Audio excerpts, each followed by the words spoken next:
The soundtrack of our lives and Breakfast on the Beach on 8HA. Gino Vanelli, and what a great segue. Because it's all about the segue, right? This is what we do. Wild horses. Well, let me tell you, we've got a young bloke sitting over here who is by far and away what we'll call the pearl of success from an Alice Springs story as far as that goes. I have great pleasure in inviting into my studio a young bloke who I met some years ago. He came here bright-eyed and bushy-tailed and, bright-eyed and white-eyed, bushy-tailed as a matter of fact, from Melbourne. And his dad brought him up here, proud as punch. His first ever radio gig. Would that be right? Yep. And you mentored as well. Well, yeah, we do what we can. Brought him into the 8HA studio, mentored him like no other. Fixed your brakes. Fixed my brakes. At least bling them up anyway. Pat Comerford, what a success story, and it is an absolute indeed pleasure to have you here. And I do say thank you so much. That means a lot to me that you would actually say that.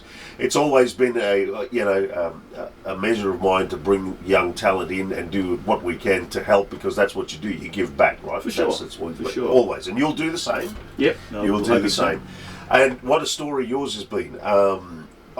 Look, I've got to say, it's not unusual to see someone who's been in the broadcasting industry to then go to something like what you've done. Can you tell us a little bit about how you became a race caller? I mean, yes, we are only up the road from Pioneer Park, but what was the transition? What was the precursor to that?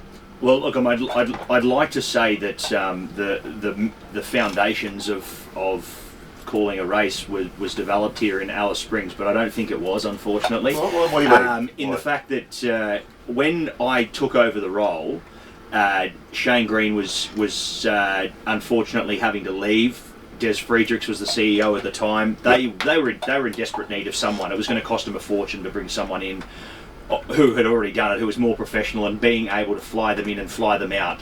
Big costs involved. The Alice Springs job is not something that's easily filled, because you need to find someone who's able to live here and also work for those other sort of days of the fortnight, because we're not racing here every week. So it takes the special person to be able to fill that role. Being here, they were giving me the opportunity to essentially work with no experience whatsoever in this role. Throw me in the deep end and say, look, we'll take the risk that you are able to fill the job and do that. But my trial period, which is what everyone usually does calling races before they get a job, was done while I was calling the races here. So it's a very unique experience. It's not something that you'll probably ever see again now with remote calling and the way of the world now post-COVID. But it's definitely given me the opportunity to make it a career out of it. Yeah. I went on to New Zealand and was able to learn the fundamentals and basics alongside other commentators of basically how to do the job properly. But we got our way through the job here in 2 years, and it worked out for the better. Oh, mate, to say it worked out for the better is one of the greatest understatements of 2026. I mean, look, your delivery, your tone, your candour, your pitch, your pace, all of this is a big part of what we do on radios. So you would say that when you began on radio, it helped culture that creativity and that ability to think on the fly. But no. You see, this is not thinking on the fly. What you're doing over there when it comes to calling a race, that is literally the epitome of thinking on the fly. What I can't get my head around is, how do you formulate the words so quickly to come out of your mouth while watching something that is happening in motion, second by second, millisecond by millisecond, and know all these guys' names, the horses' names, the riders' names, the details about the rider?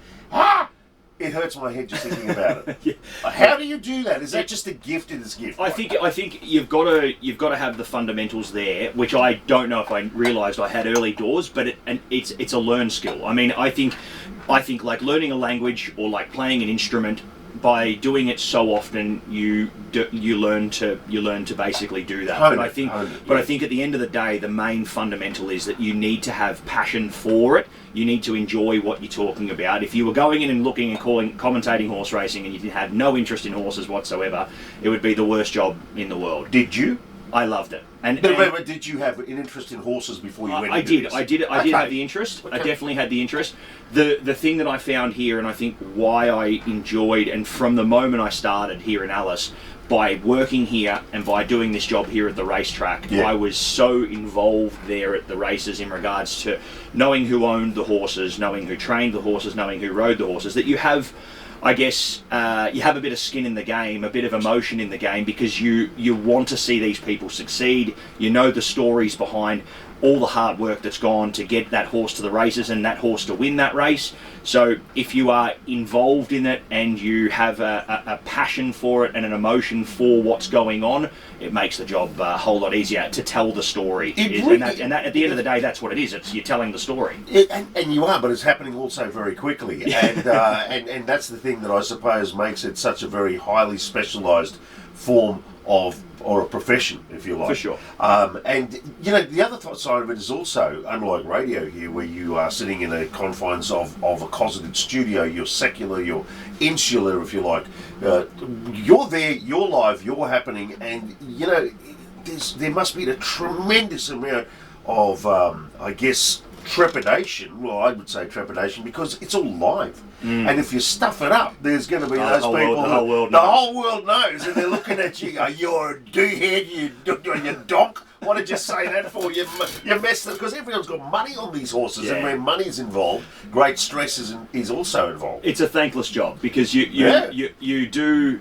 go home after a night out at the races and you haven't put a foot wrong. You're going back and you listen and you go, there's a few things I could have done. So do you pre-record yourself on these? No, but I can go back and watch the replays. Okay. But right. What I'm saying is you can go in and you can have a full night. You go back and listen to your replays, and you go, okay, I think I've done everything right there. I don't think there's anything that's been too bad. Yep. And that's a normal night for you. You think you might have called well, and everything goes good, but people expect perfection, and then the moment that you make the tiniest little blunder in a live broadcast, well, it's all over social media. What a numbskull! What's he doing? Like, why is he? You know, how's this guy got this job? It must be brutal. It is. No, I would beg to say social media is unfortunately the thing that we've been. I think it's so good in many ways, but it's got just as many bad connotations associated with it. And when you have your moments of little blips here and there, being human. It's called to exactly, in the middle of your race there, and then it becomes something. It's to be human. To be human is to err. So that's what I'll be throwing in there. And if you think you can do the job a lot better, come over there. And horse number 5 is coming up around the corner, and that one's followed by that prick over there who said something bad to me. Your mother's got a big nose. Over there, I'd be throwing epithets and insults in it. Listen, so you've come from here to New Zealand. From New Zealand, now you're based in Singapore. I was in Singapore, and I'm now in Dubai. Well, how'd you make it out alive? Yeah. Can you give us a little bit of a background? Yeah. Not without going too deep. About how it's going there? Well, okay, first of all, what's the biggest race so far that you've called? The biggest race I call is the Dubai World Cup. It's the second biggest prize in the world. It's worth $12 million US. No kidding. And that one there, now you're based in Dubai, is that right? Yeah. And okay, who do you work for there? So I've got two employers. The first one is the Dubai Racing Club, who manage Meydan, which is our main surface. Yep. But we also have 4 other tracks because we race both thoroughbreds. We also race purebred Arabians as well. Yeah. And that's the local breeder horse that they use. So we've got 5 tracks around there as well. So we're basically racing at Jebel Ali, which is also in Dubai, Abu Dhabi, Sharjah, and also Al Ain, which is over near Oman. How long have you been there? Been there 3 years now. Wow. And so on and off, 7 months on, 5 months off. But yeah, look, it's all come back to obviously the fact that we kicked off our career here in Alice Springs. Well, you've gone from the desert to more sand. No, but that's what I'm saying. I've gone from the desert to the desert.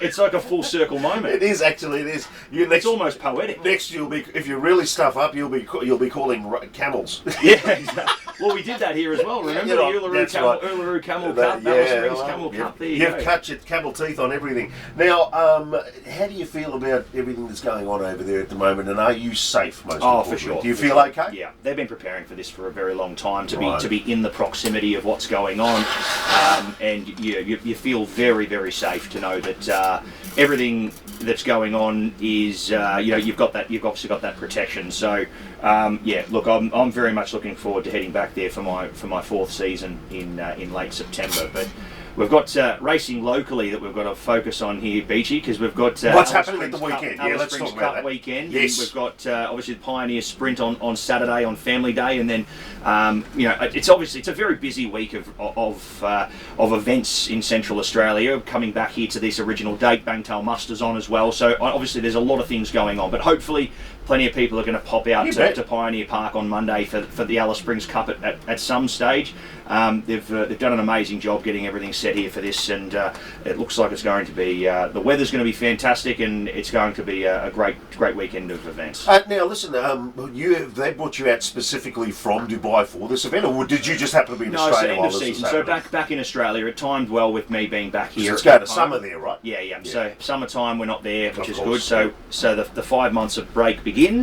So I'll be picking up a few things over the next few months, but this was certainly in the books a long way out of. This was sort of organised. I remember messaging you in about December last year. I said, I'm coming up to Alice, and you said, we'll catch up very soon, and I went, yeah, no worries, I'm booked in to come up Alice Springs Cup weekend in early May. You went, that's 4 months away, what are you doing messaging me now?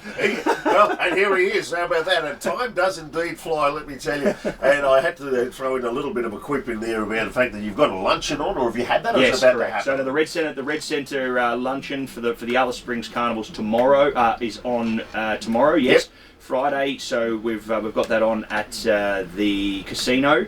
That's going to be going on at the convention centre. Looking forward to that. It's going to be a big afternoon of racing. We've also got the barrier draw on tonight as well. So and you're something of a guest of honour at this luncheon. well, yeah, not so much a guest of honour. I mean a host. I'm going to be emceeing the luncheon, and I think the focus that they've put back on it is they've brought in a bunch of guests of people who have been here before, and people who Alice Springs Turf Club have basically, have begun their careers here. Yeah. Adam Olzanski, who's a commentator from Victoria, he was obviously a young commentator who cut his teeth here as well. Right. And Stevie Arnold, who the Arnold family have been synonymous with Alice Springs for a long time, and Stevie Arnold, one of the really great jockeys of the last sort of 30 or 40 years, who has now since retired but still working and racing. He's coming back here to Alice Springs and going to be another guest as well. So the gratuity of a $200 ticket doesn't just buy you telling your story. And back in the day, it used to be you. I'm going to be asking the questions. No one's going to be worried about me.